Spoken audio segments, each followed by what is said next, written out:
Fullmetal Alchemist is a series that holds a very special place in my heart.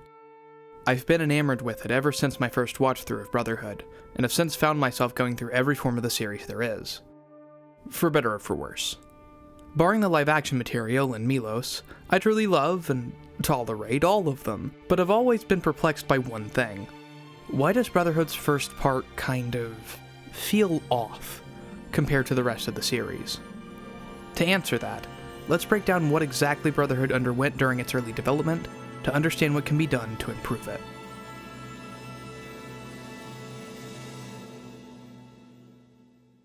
Early Brotherhood faced a perfect storm of issues that didn't fully work themselves out until about episode 17, with an aftershock of sorts during episode 30. The first and most obvious of these was that the conclusion film to the original FMA anime, Conqueror of Shambhala, was released in 2005. That was just 4 years before Brotherhood would begin airing, and fans quickly began to notice that Brotherhood wasn't exactly sticking to the manga once it did start airing. Additionally, many of the manga scenes that aren't in Brotherhood just happen to have already been adapted in, as well as often recontextualized for, the 2003 anime, which then led to speculation that Brotherhood was being designed around the idea that the audience had seen the 2003 series already. This was corroborated by the inclusion of extra and accentuated humor, seemingly trying to make up for 2003's reduced humor, as well as by changes made during Lior, Rush Valley, and the raid on the Devil's Nest that came off as a contrived way to not copy 2003. Even if that meant deviating further from the manga than 2003 itself did, at least in a vacuum. All of this was seemingly validated when Brotherhood finally managed to pick up in quality once it was covering material with no parallel in the 2003 anime, but that's far from the whole story. To start, the claim that Brotherhood was designed around 2003 viewers first is actually disputed by Brotherhood's director, Yasuhiro Iri. Iri instead posits that the early arcs were rushed because Brotherhood was initially planned to have a typical 51-episode run. This only changed once series mangaka Hiromu Arakawa was taking longer to finish the story than expected, resulting in the episode count being up to 63, later upped again to 64. Since this decision to extend the episode count wasn't made until the series was well into production, Part 1, as well as the later Ishval flashbacks, ended up heavily truncated. Another facet to consider, albeit one rooted in speculation as well, is that Brotherhood was likely planned to have a different episode order at some point.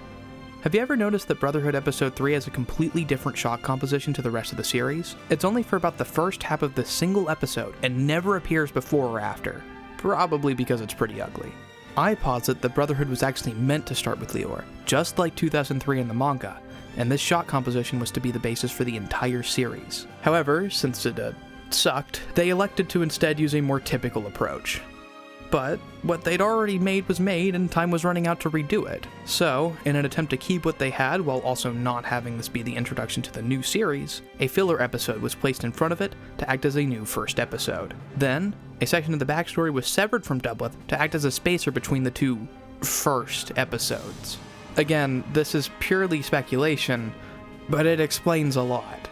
I also think it's a rather important thing to keep in mind, because this incredibly rough opening from Brotherhood had some major consequences, not the least of which being that the first 3 episodes are just plain bad when looked at as an introduction to the world and characters of FMA. It sure as hell has nothing on the manga's impeccable opening act, and fails to understand what made the 2003 structure suit its version of events in the first place, before attempting to haphazardly copy it.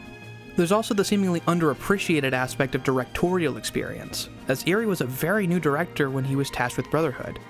Compare this with Mizushima's experience going into 2003, and it's no surprise who comes out on top in most side-by-side comparisons. It's worth noting as well that 2 things can be true at once here. Was the backstory shifted around because of Lior going poorly and they needed something to fill the gap? Or was it because 2003 structured things in a very similar way, and they wanted to copy that approach? Was Izumi's raid on the Devil's Nest moved around in a vain attempt to make Izumi more likable, or was it just a way to make Brotherhood not tread the exact same events as 2003? Was the humor turned up to 11 at first because of 2003's more understated approach to it, or was it just the result of an expected pattern from directors new to manga adaptations? Were otherwise random snippets of the manga not adapted because there wasn't time, or because 2003 had already adapted them faithfully in a vacuum? The truth is, both are plausible in all of these cases, and I personally have split opinions on which had more input on each decision.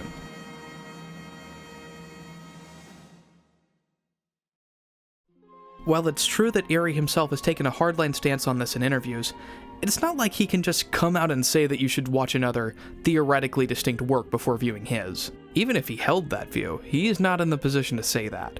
which means the share of influence between these factors is itself a matter of speculation. I say this because it seems to me most people hold very strong, hardline views on this issue, and that people tend to talk past each other on this subject, rather than accept that both takes are at least partially correct. Regardless of what you think had more influence on any one of these decisions, though, there is an indisputable truth to all of this. Brotherhood Part 1 is a very suboptimal adaptation of the manga chapters due to serious production issues, and most of the pieces needed to optimize it are present in 2003.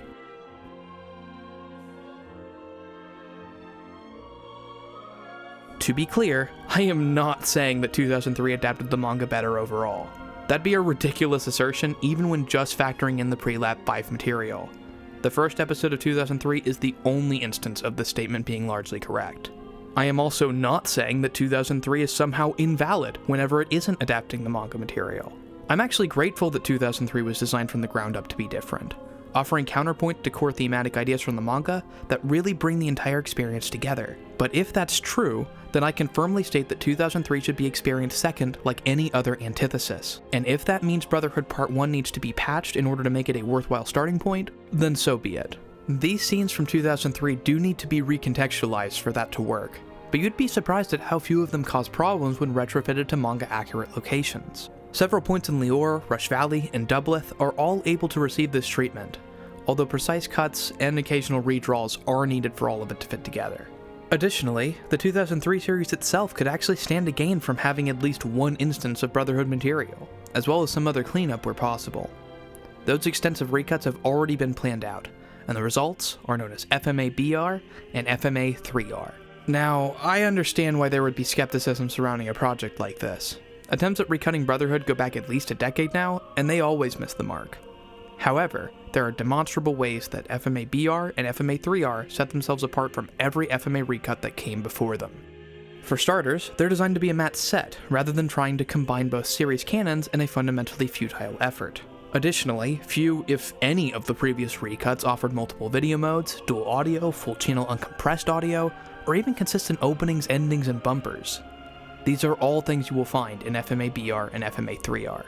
Many of the Brotherhood supercuts also failed to properly vet their use of 2003 footage, either using too little and failing to correct for some of Brotherhood Part 1's issues, or using too much and causing thematic and even lore inconsistencies in the process. FMA-BR does not suffer from this, instead carefully curating 2003 material that is suited to the timeline, pacing, tone, and context of the greater manga Broho story. This allows for select 2003 exclusive elements to be present where it stands to improve the series, while also allowing for the cutting of a few instances where the manga is actually a worse fit for itself than 2003 is.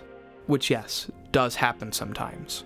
There's even a point where this results in an entire plotline being removed, but we'll burn that bridge when we get to it. I will note as well that FMA-BR isn't quite a finished product just yet. This 1.5 revision is a massive step up from what came before, but it is still plagued with minor visual anomalies, particularly in its first episode.